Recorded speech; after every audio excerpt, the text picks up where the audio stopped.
नमस्कार दोस्तों, मैं आपके सामने में उपस्थित हुए एक नए टॉपिक के साथ और इस टॉपिक का नाम है सेल्फ रिस्पेक्ट। एक मित्र ने कमेंट किया कि सेल्फ रिस्पेक्ट पे एक वीडियो बनाइए, तो मैंने काफ़ी रिसर्च के बाद एक वीडियो बनाया है कि सेल्फ रिस्पेक्ट क्या होता है। जैसा कि नाम से ही स्पष्ट है कि सेल्फ माने अपने आप और रिस्पेक्ट माने आदर, मतलब अपने आप को आदर करना। क्योंकि जब तक हम अपने आप को आदर नहीं करेंगे तब तक सामने वाला हमारा आदर करे ऐसा हम उम्मीद नहीं कर सकते हैं। तो पहला काम हमको अपने आप को आदर करना। तो सेल्फ रिस्पेक्ट का मतलब अपने आप को आदर करना। और दूसरा पहलू ये होता है कि सेल्फ रिस्पेक्ट के लायक अपने आप को बनाना। यहाँ पर मैंने लिखा है अपने आप को रिस्पेक्ट के लायक बनाना। क्योंकि जब तक हम अपने आप को रिस्पेक्ट के लायक नहीं बनाएंगे तब तक जो है सो हम अपने आप को भी रिस्पेक्ट नहीं दे सकते हैं ईमानदारी पूर्वक, और सामने वाले से भी हम उम्मीद नहीं कर सकते हैं कि वो हमारा रिस्पेक्ट करे। क्योंकि रिस्पेक्ट किसी को सिर्फ इसलिए नहीं मिलती है कि हमको 2 हाथ है, 2 पैर है, 2 आँख है। क्योंकि हमारे अंदर कुछ गुण होना चाहिए जिस वजह से जो है सो हम अपने आप का भी रिस्पेक्ट कर सकते हैं और सामने वाले से उम्मीद कर सकते हैं कि वो हमारा रिस्पेक्ट करे। तो मैंने यहाँ पर लिखा है कि अपने आप को रिस्पेक्ट के लायक बनाना। फिर यहाँ पर है कि अपने आप को रिस्पेक्ट के लायक कैसे बनाएंगे, तो हमको इसके लिए काम करना होगा। कहाँ काम करना होगा? अपने आप पे काम करना होगा। वो योर सेल्फ या वन सेल्फ यहाँ कर सकते हैं, अपने आप पे काम करना होगा। कहाँ कहाँ काम करना होगा? तो यहाँ पर मुख्य रूप से हमने 5 पहलू पर बात किया है। 5 तरीके से अपने आप पे काम करना होगा। यदि हम 5 तरीके से अपने आप काम करते हैं अपने आप पर, तो निश्चित रूप से हम अपना रिस्पेक्ट कर सकते हैं, अपना रिस्पेक्ट करेंगे और सामने वाले भी हमारा रिस्पेक्ट करेंगे। सबसे पहला है फिजिकली अवेयर। फिजिकली अवेयर का मतलब हो गया कि हमें शारीरिक रूप से कॉन्शियस होना चाहिए। क्योंकि जब तक हम अपने आप को सम्मान नहीं करेंगे, सही अच्छा कपड़ा नहीं पहनेंगे। अच्छा कपड़ा करने का मतलब ये नहीं कि बहुत महंगा कपड़ा, बहुत ब्रांडेड कपड़ा, सो नहीं, साफ़ होना चाहिए, उसको आयरन इस्त्री किया हुआ होना चाहिए। डेली हम स्नान करते हैं, बालों में तेल लगाते हैं, कंघा करते हैं, यानी कि फिजिकली हम अवेयर है, कॉन्शियस हैं। तो यदि हम फिजिकली अवेयर है इसका मतलब हम अपना सम्मान कर रहे हैं, सेल्फ रिस्पेक्ट दे रहे हैं। तो हम यदि अपने आप का सेल्फ रिस्पेक्ट करेंगे तो सामने वाला भी हमारा रिस्पेक्ट करेगा। हम देखते हैं अक्सर ट्रेन बस में कि कोई गंदा संदा पहना हुआ है, यदि वो हमारे बगल में बैठने की कोशिश करता है तो हम लोग कहते हैं नहीं, जगह नहीं है, आगे जाओ। क्यों? क्योंकि वह खुद अपना सेल्फ रिस्पेक्ट नहीं किया हुआ होता है। तो फिजिकली अवेयर का मतलब हो गया कि अपने आप का, अपना जो बाह्य फीचर है, आपका जो बाह्य आवरण है वह साफ सुथरा होना चाहिए। फिर है मेंटली स्ट्रांग। मानसिक रूप से जो है सो स्ट्रांग होना चाहिए। आपके अंदर नॉलेज होना चाहिए, ज्ञान होना चाहिए, इन्फॉर्मेशन होना चाहिए, ताकि यदि आप बोले तो उसे लगना चाहिए सामने वाले को कि यह आदमी जब बोल रहा है निश्चित रूप से इसके अंदर क्वालिटी है।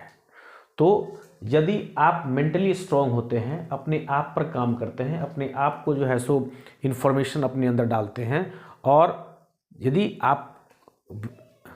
यदि इन्फॉर्मेशन अपने अंदर डालते हैं तो सामने वाला समझेगा कि नहीं, निश्चित रूप से यह इस आदमी में टैलेंट है और वो आपको सम्मान करेगा। तो मेंटली स्ट्रांग का मतलब पहले अपने आप पर काम करना होगा।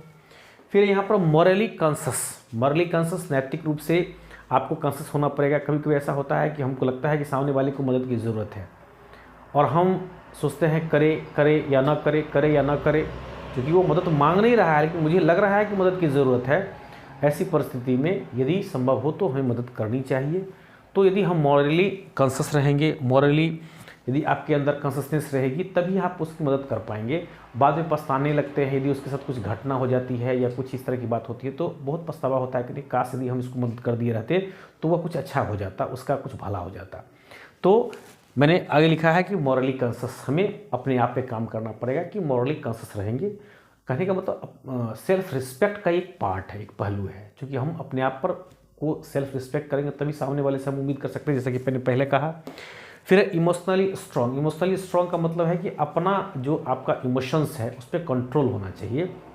ऐसा नहीं कि कोई आदमी कुछ बोला, बस वो अपना रिमोट किसी और के हाथ में दे दिए, वो कुछ बोला तो हम भिनक गए, हम गुस्सा गए।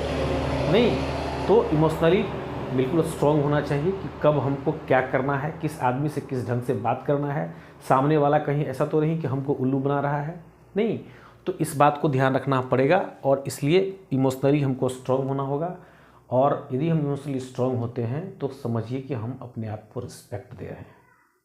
ऐसा नहीं कि थोड़ा सा कुछ बोले कि बस उछलने लगे, नाचने लगे, कूदने लगे, गाली देने लगे, पीटने लगे।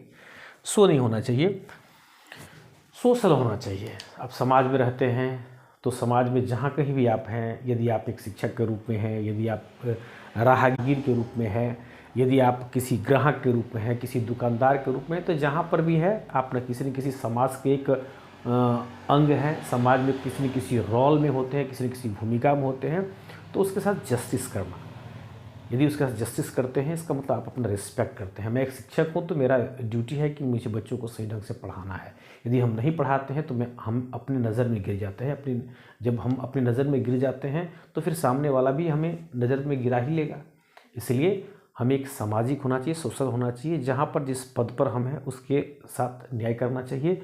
तो यह मुख्य रूप से 5 पहलू था। इस 5 पहलू पर यदि हम गौर करेंगे तो निश्चित रूप से हम अपने आप को रिस्पेक्ट दे रहे हैं। और जब हम अपने आप को रिस्पेक्ट देना शुरू कर देंगे तो दुनिया का कोई ताकत नहीं है कि जो हमें रिस्पेक्ट नहीं दे, क्योंकि हम खुद रिस्पेक्ट दे रहे हैं, हम खुद उर्वर हो चुके हैं, हम खुद स्ट्रांग हो चुके हैं, तो सामने वाला जो है सो स्ट्रांग के साथ जाता ही है निश्चित रूप से। तो इस तरह से जो है सो एक बहुत ही साधारण सा टॉपिक था, लेकिन बहुत ही बेहतरीन टॉपिक था।